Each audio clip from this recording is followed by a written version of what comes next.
Hello there, welcome to Football on 5. 60 minutes of the Sky Bet Championship tonight and plenty of fireworks coming your way.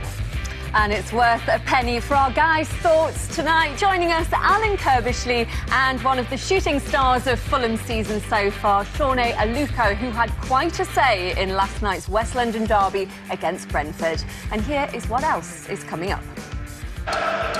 Brighton hit Norwich with a 5-goal barrage last week. Could they follow it up against Bristol City? Derby season has been something of a damp squib. They were at Molineux looking to keep the Wolves from the door.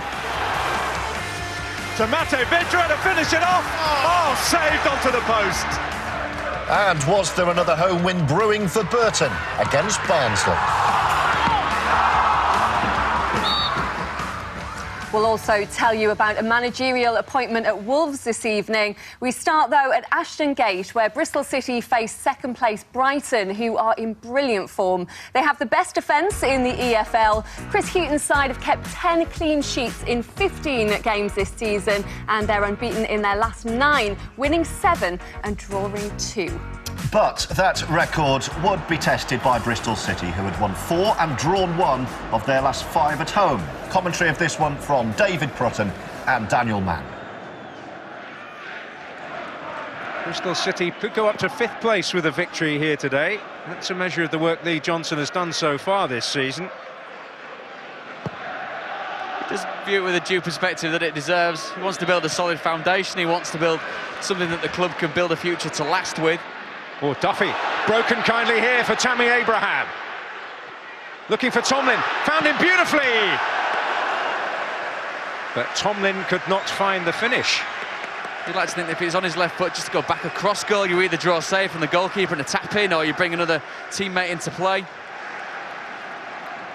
Players wearing black armbands today. Anthony Knockaert not with them today after the desperately sad news that his father Patrick passed away on Thursday, but he's right at the forefront of their thoughts. Goalboard. Gary O'Neill.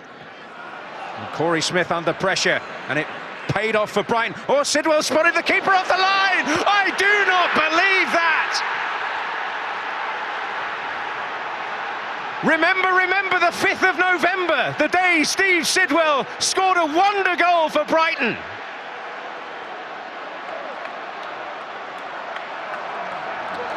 And a poignant moment too. It's a quite wonderful goal as a fitting tribute. No wonder the fans are going crazy. What an exceptional goal by Steve Sidwell. Corey Smith, you're losing the ball in the middle of the park with the sloppy touch, but it's the pace that Steve Sidwell closes him down. After that, it's the awareness of where the goalkeeper is. Richard O'Donnell's frantically trying to get back. Doesn't help that he loses his footing, which just ends up with him on his back watching the ball sail over his head, but full marks to Steve Sidwell. Stunning. What will encourage them is their tremendous record in coming from behind. They've come from behind to win 3 times already this season in the Championship. But this is a real formidable task. Toughest test of that resolve yet. And Murphy might make it a more difficult one. Indeed he does. With the aid of a deflection, Jamie Murphy has doubled Brighton and Hove Albion's lead. And they are surely now en route to a 4th successive win in the Championship. I think the first goal very definitely knocked the stuffing out of them, but this second one's, you'd have to say, has got them on the ropes. That's what we say about the inverted strikers. Comes in from the left onto his right foot, Murphy, finds the bottom corner. It's Patterson with a rampaging burst. It's a brilliant run. Tomlin. A shout almost exclusively from the stands. I think everyone but a Bristol City fan would admit that that would be extremely harsh to have been given against Bong.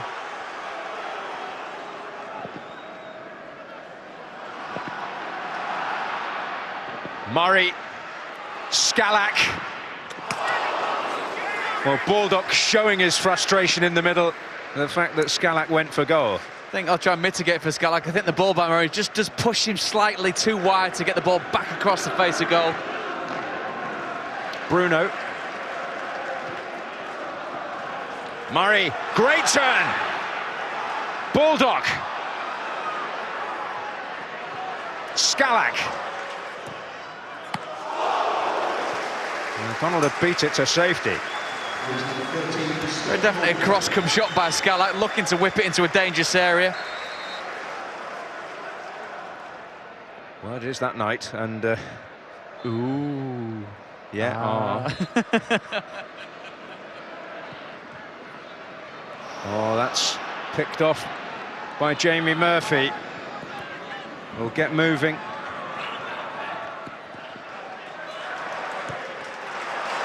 Right up the pitch and found Norwood. Oh, and Scalak was in acres, but Hemed goes alone. Very, very tight angle for Tom Hemed to generate a goal from, but I think Norwood did know that he wanted the ball run across.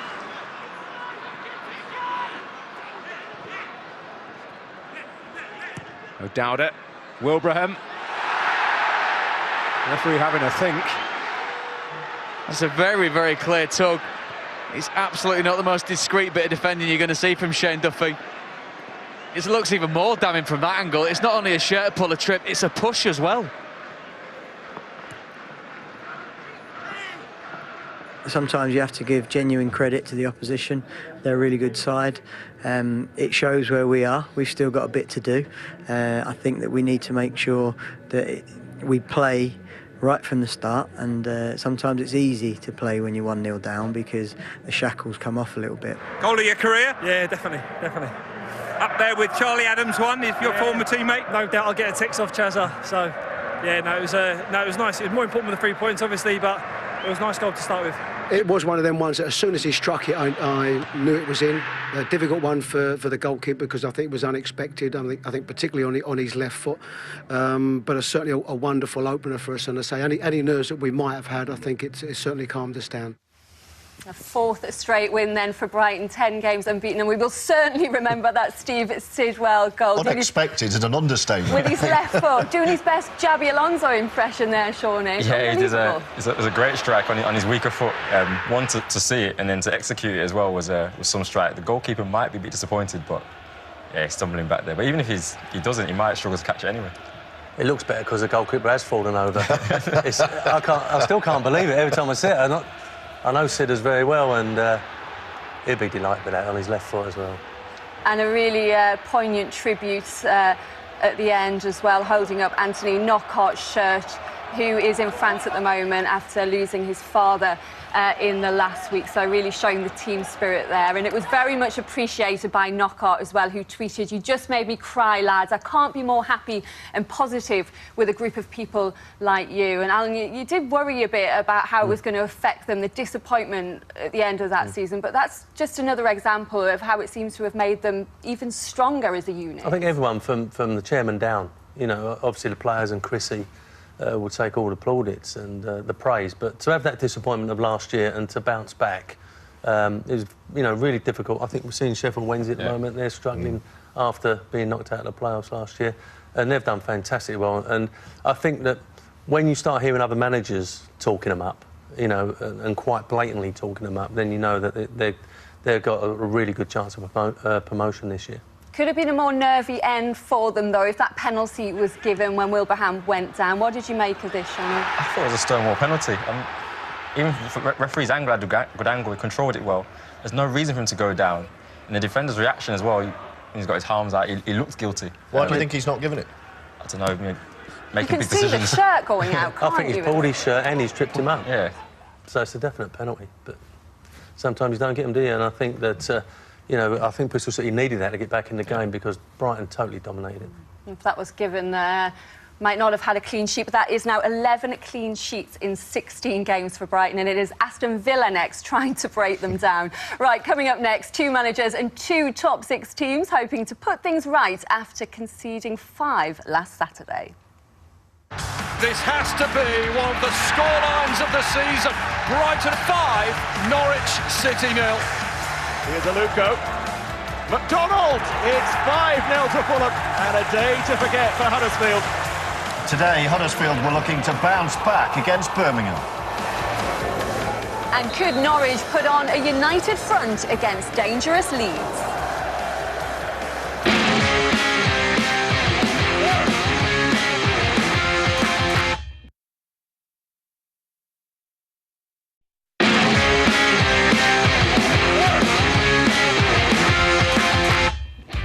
Welcome back to Football on 5. 4 matches involving sides in the Sky Bet Championship top 6 coming next, starting with Reading's trip to Wigan, whose new manager is Warren Joyce. Yes, all changed. The highly regarded Joyce, who left his position as Manchester United's under-21 manager, well, he's been given a 3.5-year contract. Despite his Old Trafford pedigree, the question mark over Warren Joyce for some worried Wigan fans is a lack of managerial experience in the Championship.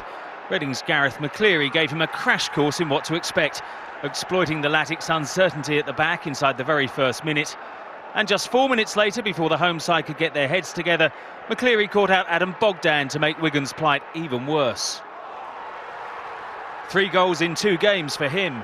And Reading, who spoiled Kenny Jackett's introduction at Rotherham in their last away game, had more trouble in store for Joyce in the second half, when John Swift's run in the centre was brought to an abrupt end by Max Power. Jan Kermorgant cool as you like from the spot, to have the Royals cruising to a 3rd successive victory that would cement their place in the top 6. Wigan's new boss will surely welcome the international break, having had just a couple of days to deal with their shortcomings. Yannick Wildschut's stoppage-time strike as close as the Latics came to any consolation, with Joyce doing his best to look for positives. You know, I thought there was bad goals, poor goals, just, you know, basic individual errors, really. The fact that they didn't give up when they're 2 or 3-0 down, you know, I'm under no illusions when I came in, you know, the job in hand. It gives you some heart that they didn't give up, you know, if they're looking to chuck it and lay down and die in those situations. Championship top scorer Dwight Gale was fit enough for a place on the bench, but his Newcastle teammates took just 3 minutes to suggest he might not be needed. Alexander Mitrovic with the silky skills and Christian Atsu with a no-nonsense finish. St James's Park isn't a happy hunting ground for the Welsh side, who haven't won there since 1963, and they had keeper Ben Amos to thank for keeping them in it and Paul Dummett out. The last time Newcastle won 7 consecutive league games was 6.5 years ago, en route to promotion to the Premier League. And when Johan Gouffrin rounded off another slick passing move, history was within their grasp. There was an element of good fortune about the goal that gave Cardiff hope. A hint of handball from Marouane Chamakh perhaps, but no arguing at all with the finish from Peter Whittingham. Indeed, Cardiff would leave the North East feeling a little hard done by. Mitrovic and Sean Morrison went down in a heap in the area, only for the decision to go the way of the home side. It is fair to say that Neil Warnock saw it all rather differently. It's an absolute nailed-on penalty. The kid, Mitrovic, just pulls him back, and then as they land, the linesman and they give a free kick the other way. I don't understand what they're looking at. I don't know how they're getting taught these days. Huddersfield boss David Wagner described last Saturday's hammering at Fulham as a down in the season's up-and-down journey. If there was only one way to go a week later, his players lacked direction. Nicky Wells shot all they managed in a quiet first half. More than 20 years since Huddersfield last beat Birmingham at home in the league, but when Elias Kushunga rather muscled teammate Tommy Smith off the ball and fired home, they deservedly led with around 20 minutes left. The German striker's 5th goal of the season rather proved to be the kickstart the game needed. Barely 2 minutes after it, Wells almost ended Huddersfield's wait to beat the Blues in spectacular fashion. But 2 minutes after that, they were still waiting. David Cotterell's free kick kept alive by Jonathan Grounds at the far post, and Lukas Jurkovic headed his 5th goal of the campaign, 5 more than he managed during a loan spell at Huddersfield back in 2009. Late on, Ryan Shotton almost condemned Wagner's side to a 4th defeat in 5, but they settled for only their 2nd league draw of the season, neither up nor down this week. Norwich's board came out in support of manager Alex Neil after last week's collapse at Brighton. And when Robbie Brady's header looped over Rob Green, the Canaries were a lot chirpier than they'd been all week. Leeds, though, felt hard done by. They'd had some excellent spells in the first half, and Pontus Jansson's unchallenged header after the break exploited their opponent's frailty at the back. Gary Monk's men have been on a different trajectory to their opponents, a steady climb since mid-September. And when Chris Wood crowned a flowing move, Leeds were well on course for a 3rd successive victory and place in the top 6.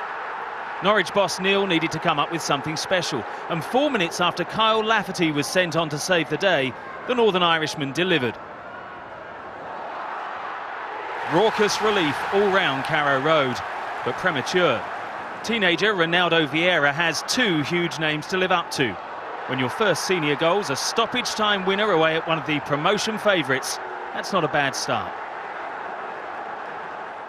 Yeah, I'm concerned because I think what we've got, we're better than that. You know, I think we're missing some key players today as well, which doesn't help. However, with what's on the pitch, we could certainly have won the game today. And I think we had enough chances to do that, but our decision making with the ball and without the ball wasn't quite as good as it should have been. To come here against one of the favourites of the league with the squad that they have, for my young players, I thought they were excellent and they really deserved that 3 points today, which is the most pleasing bit. Yeah, what a win for Leeds United. 3 in a row, Sone, and the highest league position in 3 years. At what point do we start talking about Leeds United as contenders in this league? Settle down. I was thinking that. For contenders for playoffs, for sure. You know, I think we have to respect what they've done. I think the Christmas, January period will be tough for them because, like I said, they've got a young team. But they're higher than Fulham right now, so if I'm going to say Fulham are contenders for playoffs, they've got to respect where Leeds are, so for sure I won't take them lightly. Good answer. A couple of great goals today from Leeds. And they deserve the win. I think Gary Monk came out and said that after the game. They really did take the game to Norwich. This was a lovely goal, the second goal. But this one, what, in extra time? How'd you jump in, George, I think, didn't it? Well, I wasn't expecting it to go, and I thought the goalie should have saved that. Well, I think that the pace of it took him by surprise. But you're talking about perhaps momentum, and everyone talks about Leeds and their fans and etc. If they do jump into the top 6 and it suddenly catches a light up there, anything could happen to Leeds. A quick word on Norwich. What do you think's happening there? Bit of a wobble. A little bit of one, but I think we shouldn't get too caught up by it. I think they've still got a very strong squad, top players there, so they'll find their feet again, and every club goes for it. Newcastle at the start of the season had a little wobble, and look at them now. So I think we should give Alex Neil a bit of time and the squad a bit of time. I think they'll get back to where they were before. Reading on a great run as well. Worst possible start for Wigan's new manager. Yeah, it was. I think Warren Joyce wasn't expecting this, and early on in the game they go 1 down. Called it under 14 defending. Yeah. And I think the second goal sums it up as well, because I think McKeary, who scored the first, just run at a back four that kept backing off and allowed him to have his shot. So welcome to management. You know, your first game is a 3-0 defeat at home. Yeah, if he thought it was going to be an easy job, well, I'm sure he didn't, but very quickly he learned that was not going to be the case. On the way next, after the break, 2 penalty incidents involving Tom Ince proved key in the clash between Wolves and Derby, but which one was given and which one wasn't?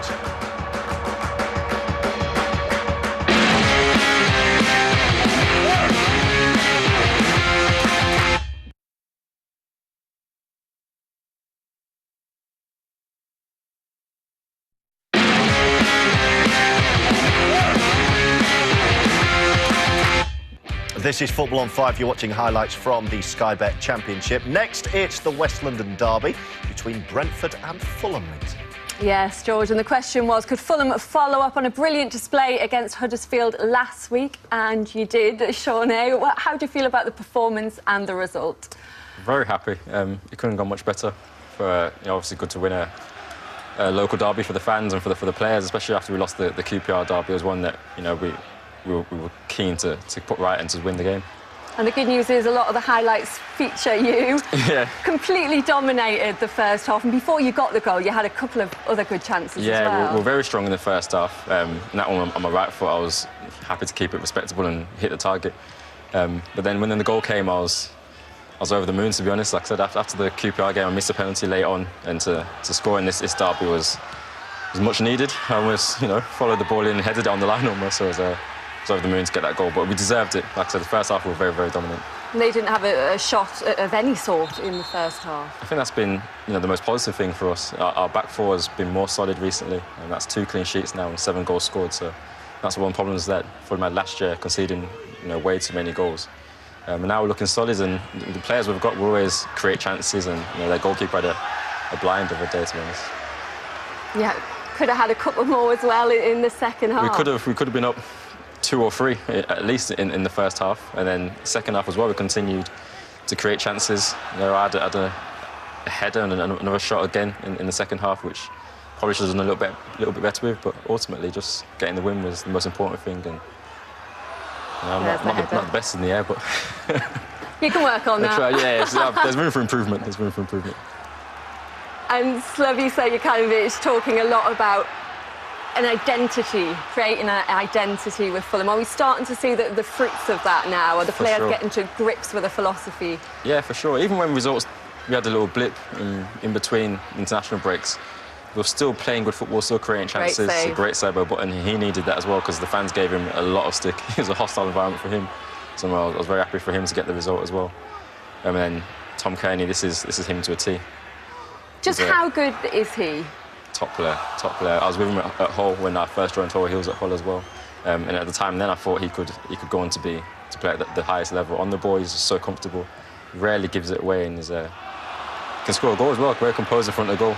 I think this is his goal, yeah. So he's when Chris Martin cut it back to him, I knew there's no way he wouldn't score. There's bound to be some interest in January for him, isn't there, do you think? Is that a concern? I hope we keep hold of him. You know, he's a big player for us, very big player. You know, he's our captain when Scott Parker's not playing. Like I said, that composure there in the finish, and you know, Fulham will be a very different side without him in the team. So a lot of people worried how Fulham were going to cope with the loss of Dembele, Ross McCormack, 40 goals going in the summer. How do you feel about the way that the rest of the players have stepped up? Very well. I think we understood everyone has to chip in with the goals now. I think the problem last year was more the conceding goals. With those players we have this season, we always create chances, we always score goals.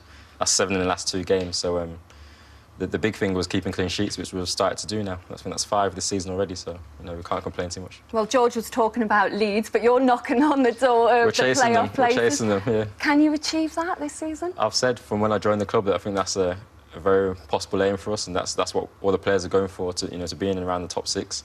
And you know, we've got Sheffield Wednesday next, and if we get a good result there, that will be us in the top 6 and looking up. So the club's on the way up and looking forward. Yeah, certainly looking good at the moment. 2 wins in the last 2. Lynsey, thank you. Let's just give you some breaking news from Wolves this evening. They have confirmed now the appointment of the former Norwich, Villa and Blackburn manager Paul Lambert as their new head coach. He's believed to be on a 1-year rolling contract. Before that announcement, Lambert's soon-to-be new team faced Derby. That was the lunchtime kick-off at Molineux, and commentary came from Don Goodman and Bill Leslie.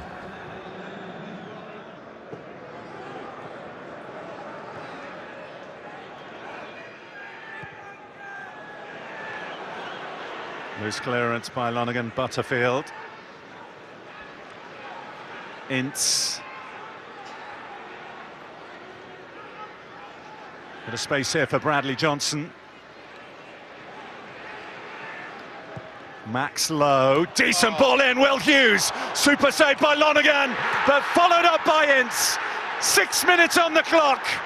Wolves breached and Derby County hit the front. Got the freedom of Molineux, hasn't he, Max Lowe? Puts in a really good ball. It's Will Hughes getting in there. Forces a decent save from Andy Lonergan. And unfortunately, straight to Tom Ince, who puts it into the empty net. Can't miss from there.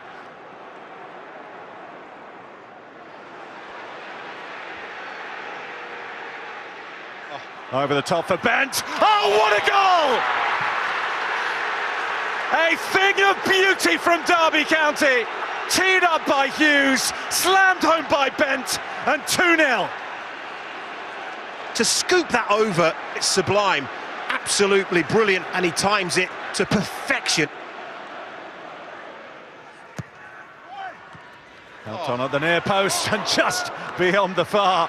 Bent very close to getting a second and a third for Derby. Not quite sure what we can read from that tactics board. It's a bit of room on the out wide there, boys. Butterfield with the corner. And Lonergan keeps it out at close range. It was a super reaction save from Andy Lonergan.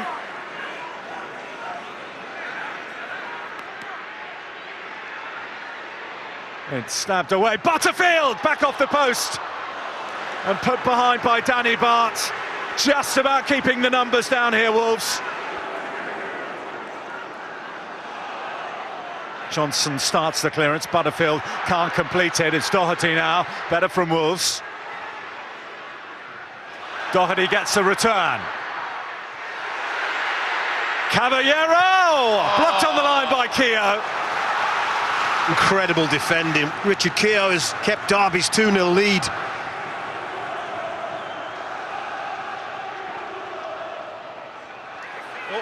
Bodvarsson getting in there ahead of Carson and finished off by Helder Costa. Wolves found their way back into it. Well, they have their goal, and now we have our game. Well, Derby County didn't heed the warning signs. Great diagonal ball from Conor Cody, and it's Helder Costa that knocks it down. Bodvarsson's alive to it, and Helder Costa follows the ball and gets a tap in. But this is where Steve McLaren will not be happy.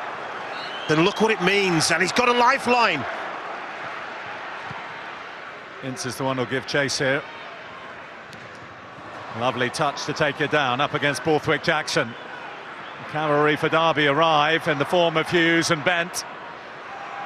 Ince, oh, dangerous challenge, very dangerous challenge, penalty given. Is there a tangle? Well, there is. It's an accidental tangle of legs. Tom Ince. Ince buries the penalty. Derby County have 3, and that may well be enough to deliver them a rare 3 points here at Molineux. Now, still time for Wolves to have a say in this one, and Caballero might take out his frustration at the other end. Oh, he's going to be booked for diving, is he? Well, certainly the penalty's been waved away.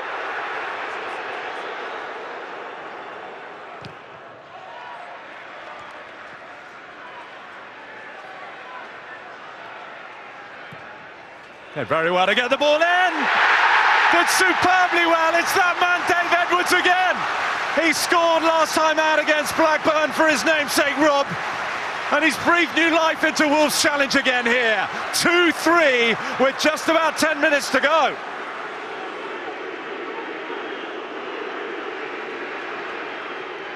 Twisting, turning, he's done well here, Ince. To Will Hughes, to Mate Vitra to finish it off. Oh, saved onto the post. The contest is alive.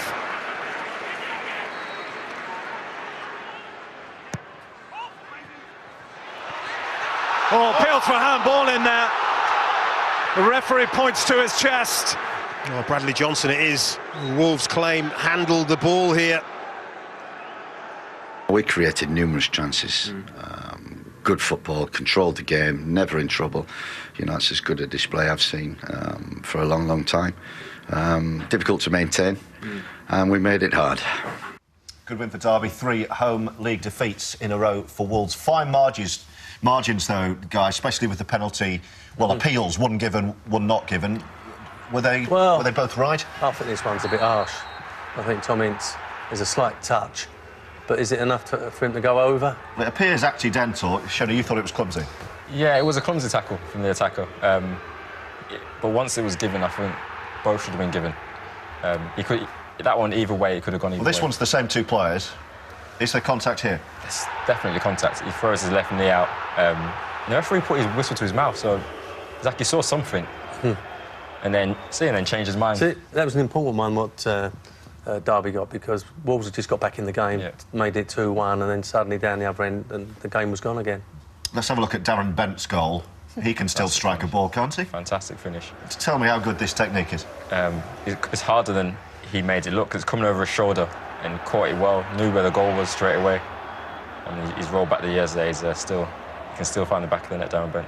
It's over his shoulder, like great David technique. Platt, Italia 90. But struck it probably a bit better. Before my time, though. Yeah, show him my name. Paul Lambert, the new man in, what kind of fit is he for this club? Well, he's a man that knows the league. I think that's the first thing you've got to look at. You know, it was a strange appointment in the first place, I think, at Wolves, to bring someone in who's never managed in the country before, never managed at that level before, and you know, expect him to try and win promotion. How do you think that will go down with the fans? Will they be happy with that appointment? Well, I think the fans now up in the Midlands, they've got to give up on the fact that he was a Villa manager and this and that. You know, he's just got to get on with it. He's a man that understands the league, so hopefully their fortunes will start picking up. OK, well, a new manager for Wolves, and some more managerial news tonight. QPR have sacked Jimmy Floyd Hasselbank, and we'll have more on that story and the game that saw the end of his reign, which was a feisty affair at the City Ground.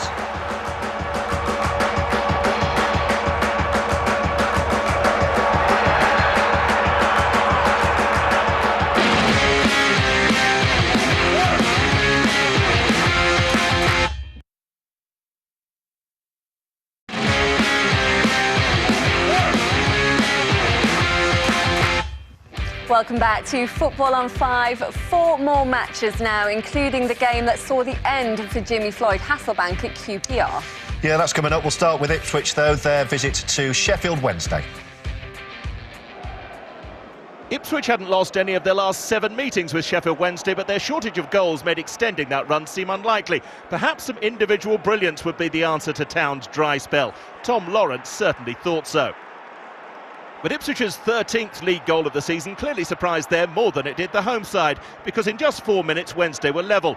Rather more teamwork involved before David Jones's strike proved too hot for Bartosz Białkowski to hold, and Gary Hooper, ex of Norwich, tapped in. That was the 100th goal of Carlos Cavallal's reign, and to be honest, number 101 rarely looked like coming, until Hooper produced another parry from the Town keeper, which Kieran Lee couldn't quite punish this time. And with 3 minutes left, Ipswich found a novel way to hit the heady heights of a second goal in the same game. Christophe Berra's header not even close until it hit Luke Chambers. Right now, Ipswich will take a win anywhere, however they can get it. Bezza's header was going over the north stand, by the way. It was intercepted, that's all. And I don't think he's bothered. It went in off him, it counts, and it's his name that's on it. Preston were looking to return to winning ways after their double cup and league date with Newcastle and should have led early on. Only Callum Robinson will know why they didn't. But if the division's bottom side felt their luck might be in, they were mistaken. Jordan Hugel showing his teammates how to finish with his 5th of the league campaign. No one has conceded more championship goals this season than Rotherham, whose inability to defend crosses was their undoing. Robinson able to make amends for his earlier miss with another header, and able also to make his point. It wasn't all one-way traffic though. Even though the Millers haven't won in the league since way back in August, they came out swinging and missing in John Taylor's case. A third header of the contest did offer the home side a route back into the match. Peter Odemwingie, the provider, and Richard Wood with his first goal of the season. The problem for Rotherham was that Preston always seemed to have another gear, especially Daniel Johnson, who went through all of his before teeing up Marnik Vermeil, and that was job done. Queen's Park Rangers historically have no luck at all away at Nottingham Forest. This their 33rd visit in all competitions without a single win. So this bucked the trend, a let-off early on with Britta Sombalonga's effort ruled out for offside. But it was soon back to the normal routine for Rangers when the already booked Carl Henry tangled with Henry Lansbury. Referee Keith Stroud isn't the most forgiving official, reaching for the red card for the 6th time in his last 11 league games, to leave Rangers in serious jeopardy with just under an hour still to play. That made them easier prey for the livelier Sombalonga as he latched on to Paitim Kasami's through pass. The on-rushing Alex Smithies forced him wide, but Grant Hall's desperate attempt to clear came to nothing. And Forest knew they had a golden opportunity to bring their 3-game losing streak to an emphatic end, with Lansbury causing havoc before the ball invitingly ran loose. Ben Osborne's wayward blast kept QPR in contention until another key moment 19 minutes from time. One more red card for Mr. Stroud's tally and Hildeberto Pereira's growing collection. The Portuguese defender's been sent off 3 times in his last 7 league appearances. With the numbers on the field levelled up, Idrissa Silla did the same to the scoreline. Huge frustration for Forest, who've gone 14 home games now without a clean sheet. Though in 7 minutes of added time, it took Smithies' save from Apostolos Velios to prevent Rangers from throwing away their fight back. A far from comfortable finale for Jimmy Floyd Hasselbaink's team, but he praised his players' courage and togetherness. Kasami unable to clinch all the points right at the death. We don't deserve the victory because the second half is not normal. For me, because we play a very good first half and you have to simply to continue. Aston Villa's unbeaten run under Steve Bruce had been built on safety first, and they certainly paid Blackburn plenty of respect until they took the lead early in the second half. Sam Gallagher's fine header from Charlie Mulgrew's cross gave Rovers hope of avoiding a 3rd straight away defeat, but not for very long.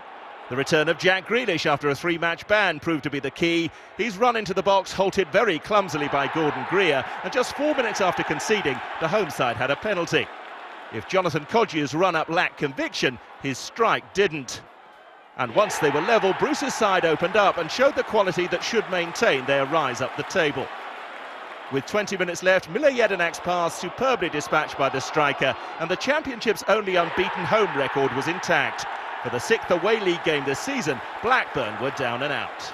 I think it's hard to take given what we put into the game, but as I said before, we have to collectively make sure that we're not giving up soft goals, and that's what's bit us in the backside today.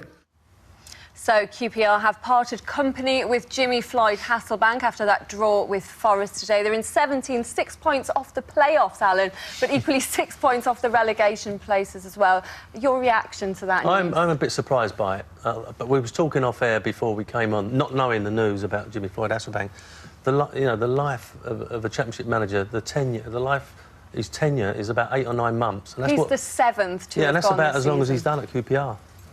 So it's so short term, and I'm a little bit surprised by it. But the prize is so great, and if you look as if you're not going to get in them playoffs, anywhere near them playoffs at the moment, all the managers are in a bit of danger. Early front runner, very early front runner. This news has just broken while we've been on air. Is Tim Sherwood, who of course is good mates with Les Ferdinand. Would that surprise you if that is done? Well, I think a lot of people putting 2 and 2 together. I'm looking at it thinking if they've done this today, they've probably got someone lined up. You've got an international break coming up, so there's a couple of weeks to play with.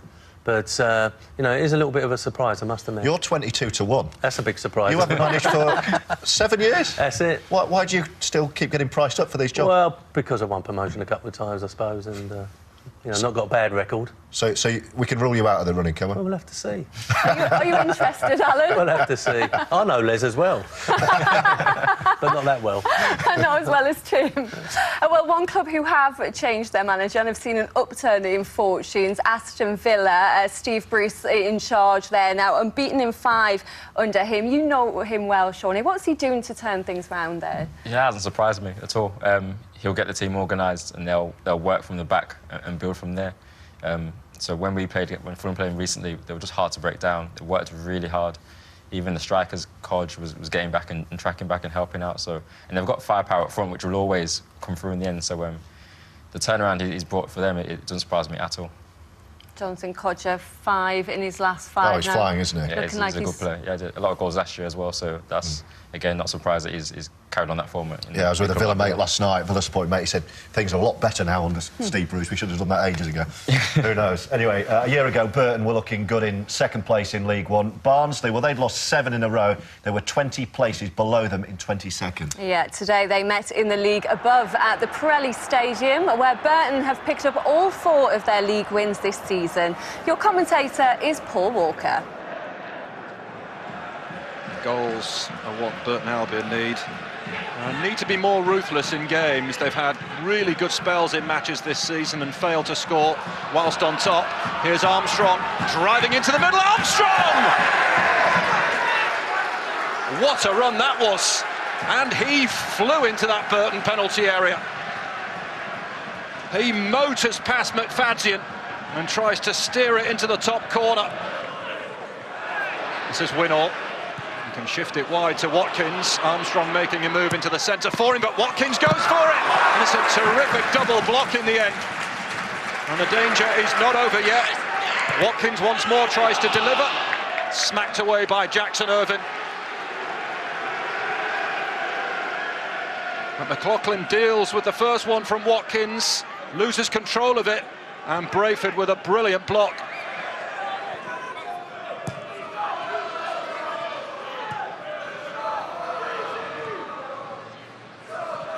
Donald selling the pass a little bit short for Davis. Akins was sliding in. He was very casual, the centre-back, with the return to the goalkeeper there. But what was Angus MacDonald doing here? Just undercooks it for the goalkeeper. Armstrong backing into McFadzean. And Winnall takes over, and possibilities here for the Reds. It's Winnall. It's Watkins. Turner goes with him. Support coming forward with James Bree. And delicious looking cross as Winnall goes down under McFadzean's challenge. Back for Morsey. Morsey drives the eventual shot wide. Well, that's naughty, and McFadzean's got away with one there.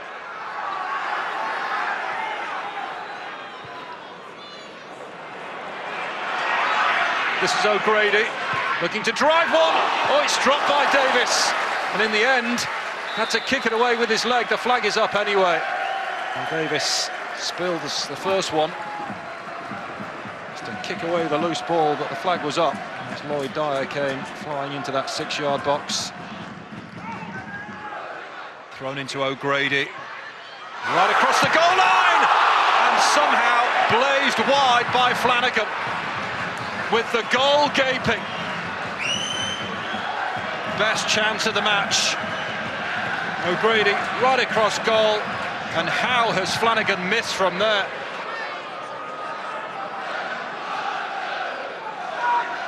Held in towards O'Grady, got his head to it. Here's Williamson, and now Flanagan, terrific save, and again from Davis. Fantastic goalkeeping. 2 excellent saves in rapid succession. Prevents Burton Albion from scoring the opening goal. First to deny Flanagan, and then to deny Chris O'Grady. Here's Irvine. That's a good ball round the back for Dyer. Cross is blocked by Bree. Dyer again. He's all left foot. And again, Bree up to the task.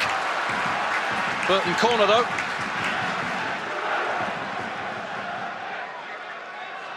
Palmer once more to take this Burton Albion corner. Really hit with pace. Oh, terrific header and another block again. Turner denied. Not for the first time in this match. What about this from Barnsley's goalkeeper again?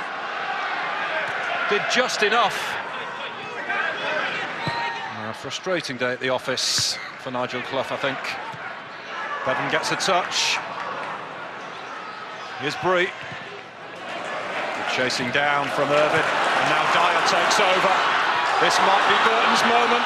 It's Lloyd Dyer. He's away from McDonald. Oh, and Davis again. Fabulous goalkeeping. What a performance from Adam Davis. Comes up big again. I don't think he knew too much about it. The attacking intent was there for the whole half and into added time as well, and we still had a great chance in the 91st, 92nd minute, which I think hit him on the head and somehow looped over the bar. So that probably summed our day up. But in terms of the performance in the second half, it was brilliant at times, and we couldn't do any more to get a goal than actually somebody putting the ball in the back of the net. And here's how the table stands. The Championship's bottom 4 sides all lost today, meaning that Rotherham stay bottom, 6 points behind Blackburn and 7 adrift of Wigan. Cardiff are a point clear of the drop zone. At the other end, Newcastle 3 points clear of Brighton at the top. Huddersfield 3rd and Reading, who are 4th. Norwich dropped to 5th. And there they are, Leeds into the playoff spots for the first time in almost 3 years. Well, that's it from us tonight. Our thanks to Alan and best of luck for the rest of the season to Sone. Well, we promised you fireworks. Well, we got firing, so we'll leave you with some screamers from just another sparkling day in the Sky Bet Championship. Good night.